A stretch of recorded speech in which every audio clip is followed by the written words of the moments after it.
Hai guys, welcome back to Gampang Aja Online Course. Di video kali ini, gue bakal bahas materi mengenai dasar-dasar perpajakan. Nah, langsung aja kita ke materi pembahasannya. Yang pertama, gue bakal bahas mengenai definisi pajak. Nah, definisi pajak itu terdiri dari banyak sumber ya guys, dan banyak banget pendapat-pendapat ahli maupun dari undang-undang yang mendefinisikan pajak. Namun biasanya yang paling general atau common dan sering keluar di ujian itu biasanya definisi dari Profesor Dr. Rohmat Sumitro SH dan Undang-Undang Nomor 28 Tahun 2007. Nah, intinya apa sih itu pajak? Pajak itu adalah kontribusi kita sebagai warga negara, bisa orang pribadi maupun badan, di mana sifatnya itu memaksa karena sudah ada regulasinya berupa undang-undang pajak. Dan biasanya itu kita akan memberikan sejumlah kontribusi kita berupa uang kepada negara untuk keperluan negara. Apakah itu untuk membayar pengeluaran umum ataupun pengeluaran-pengeluaran negara lainnya. Oke, itu definisi pajak ya. Nah, next kita ke pungutan lain selain pajak. Nah, basically, negara itu tidak hanya memungut pajak, guys. Ada beberapa pungutan lain selain pajak.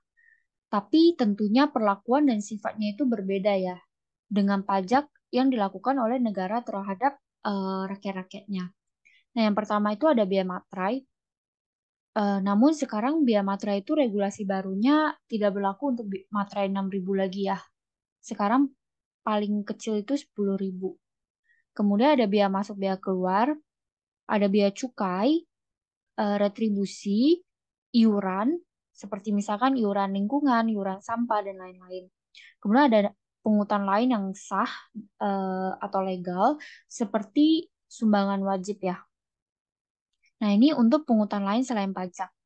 Next, kita akan bahas fungsi pajak. Fungsi pajak itu ada dua. Intinya, fungsi pajak itu yang pertama kan fungsi budgeter nih. Intinya itu fungsi budgeter itu adalah pajak itu berfungsi sebagai sumber keuangan negara, sumber penerimaan pemerintah untuk membiayai pengeluaran. Jadi kalau misalkan negara ada pengeluaran atau pembangunan, uang yang dipakai itu dari sumber pajak ya. Nah, itu fungsi yang pertama. Fungsi yang kedua adalah sebagai fungsi regularan atau pengatur. Nah, intinya itu adalah pajak itu berfungsi sebagai pengatur atau melaksanakan kebijakan pemerintah dalam bidang sosial dan ekonomi, serta mencapai tujuan-tujuan tertentu di luar bidang keuangan. Nah, ini untuk fungsi pajak. Kita lanjut lagi ke pembagian hukum pajak. Nah, hukum pajak itu ada dua, material dan formil. Intinya kalau material itu norma-norma. Norma apa? Norma yang menjelaskan gimana sih peristiwa hukum yang harus dikenakan pajak itu ada apa aja. Misalkan eh, atas perbuatan apa atau kejadian-kejadian apa yang membuat kejadian atau peristiwa tersebut dikenakan pajak. Nah, itu dijelaskan di hukum pajak material. Kemudian siapa yang harus dikenakan pajak dan berapa besar pajak yang harus dibayarkan. Nah, itu hukum pajak material. Sedangkan kalau hukum pajak formil lebih ke peraturannya. Peraturan mengenai gimana sih cara mewujudkan hukum material ini. Nah, itu ada di hukum pajak formil. Next ya. Next kita akan bahas mengenai jenis-jenis pajak. Jenis-jenis pajak itu ada menurut golongan, sifat, sama lembaga pemungut. Kita start dari menurut golongan. Menurut golongan itu pajak itu ada dua, pajak langsung dan pajak tidak langsung. Kalau pajak langsung itu adalah pajak yang harus dibayar sendiri dan tidak boleh dibebankan ke orang lain. Sedangkan kalau tidak langsung ya berarti pajaknya itu boleh dibebankan ke orang lain atau pihak ketiga. Nah, ini menurut golongan. Kemudian ada menurut sifat. Menurut sifat itu ada pajak subjektif dan pajak objektif. Kalau subjektif itu ya berarti pajak yang pengenaannya itu memperhatikan keadaan subjeknya atau orangnya. Kalau objektif berarti memperhatikan si objeknya. Nah, lalu menurut lembaga pemungut itu ada pajak negara dan daerah. Kalau pajak negara itu pajak yang dipungut oleh pemerintah pusat ya. Sedangkan kalau pajak daerah ya berarti pajak yang dipungut oleh pemerintah daerah. bisa provinsi, kabupaten, maupun kota. Nah, ini untuk jenis-jenis pajak. Lanjut kita ke tata cara pemungutan pajak. Nah, di sini gue bakalan langsung bahas ke intinya ya, pemungutan pajak yang dianut di Indonesia. Yang pertama untuk yang stelsel pajak di Indonesia itu menggunakan stelsel campuran. Stelsel campuran itu ya sesuai namanya ya, campuran. Berarti di sini dia itu campuran antara yang nyata dan anggapan atau fiktif. Nah, intinya di sini adalah pada awal tahun, pajaknya itu akan dihitung berdasarkan suatu anggapan atau fiktif. Kemudian pada akhir tahun, pajaknya itu akan dihitung berdasarkan keadaan yang sesungguhnya. Nah, itu yang dimaksud dengan stelsel campuran. Di Indonesia menganut stelsel ini. Next, kita ke asas pemungutan pajak. Di Indonesia itu pakai asas domisili ya.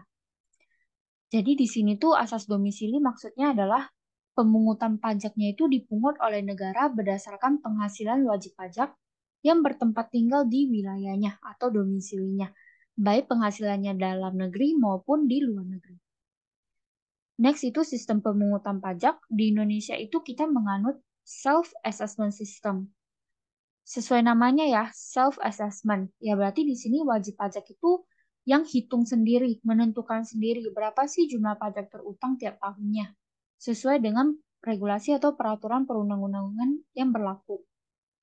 Oke, ini untuk tata cara pemungutan pajak. Next, kita ke ajaran yang mengatur timbulnya utang pajak. Ada ajaran material dan formil. Kalau berdasarkan ajaran material, utang pajak itu timbul karena diberlakukannya undang-undang perpajakan. Nah, ajaran ini konsisten dengan penerapan self-assessment system ya. Nah, jadi ketika undang-undang perpajakan itu berlaku, maka utang pajak itu akan timbul. Nah, ini berdasarkan ajaran material. Sedangkan kalau berdasarkan ajaran formil, utang pajak itu timbul karena dikeluarkannya surat ketetapan pajak oleh Fiskus. Fiskus itu pemerintah ya, guys. Nah, ajaran ini konsisten dengan penerapan Official Assessment System. Jadi, dia itu utang pajak itu timbul kalau misalkan pemerintah atau Fiskus itu udah mengeluarkan SKP. Nah, itu yang dijelaskan di ajaran formil. Next ya, kita ke berakhirnya utang pajak. Utang pajak itu akan berakhir atau terhapus jika kejadian-kejadian ini terjadi. Salah satunya ya. Yang pertama, kalau misalkan dibayar atau dilunasin. Nah, tentunya ketika utang pajak itu dibayar atau dilunaskan, maka utang pajak akan berakhir ya. Kemudian yang kedua, itu ada kompensasi. Kompensasi itu bisa kompensasi kerugian maupun kompensasi kelebihan atau keuntungan ya. Karena kelebihan pembayaran pajak itu atau kekurangan pembayaran pajak itu bisa menyebabkan terhapusnya atau berakhirnya utang pajak. Nah, next itu ada kadaluarsa.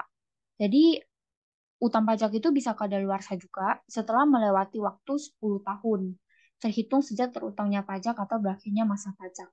Dan yang terakhir, ketika utang pajak itu dibebaskan atau dihapus ya. Jadi, utang pajak itu akan dinyatakan hapus oleh pemerintah atau Fiskus Fiksus karena setelah dilakukannya penyelidikan. Jadi ketika dilakukannya sidikan oleh pemerintah, ternyata wajib pajak itu udah nggak mampu nih untuk bayar atau memenuhi kewajibannya. Nah, maka pemerintah itu berhak untuk melakukan pembebasan atau penghapusan terhadap utang pajak tersebut.